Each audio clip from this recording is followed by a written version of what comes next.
Why did the chicken cross the road? To get to Chicken Land, where we started. Why would someone with a background in corporate America and a self-professed tech nerd start raising chickens? Honestly, because I knew almost nothing about them, and I was tired of trying to bake foods for my kids with eggs at $6 a dozen. And that made them the perfect place to begin.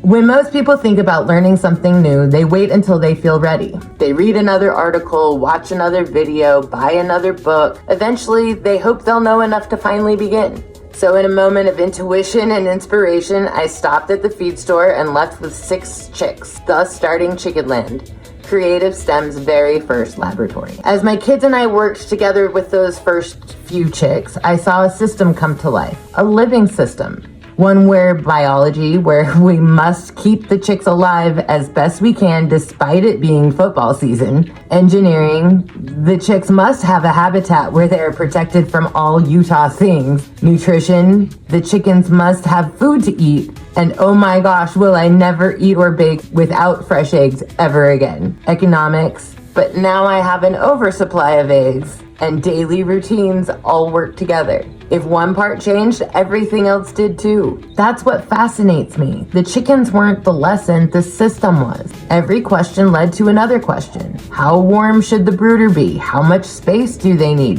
When should they move outside? How much feed do they actually eat? What plants are safe? How do predators think? How do seasonal changes affect egg production? Every answer revealed another piece of the system. At Creative STEM, this is learning through experimentation. FAFO, professionally.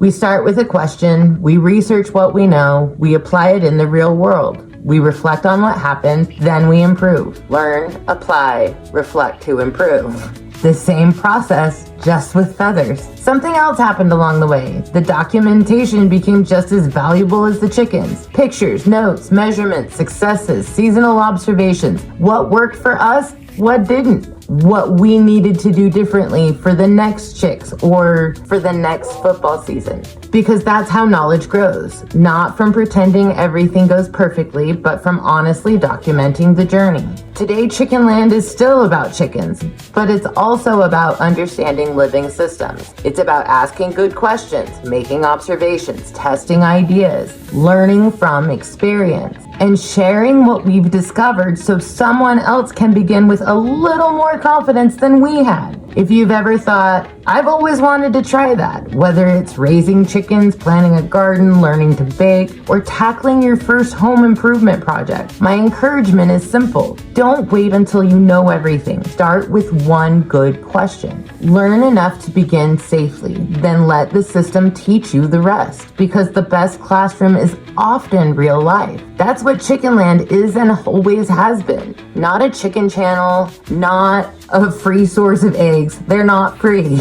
A laboratory for understanding living systems. And once you learn how to recognize the system, you'll start seeing the patterns everywhere. I'm Jo, this is Creative STEM Solutions, and until next time, stay curious, make good choices while you find out. And remember, every experiment teaches us something.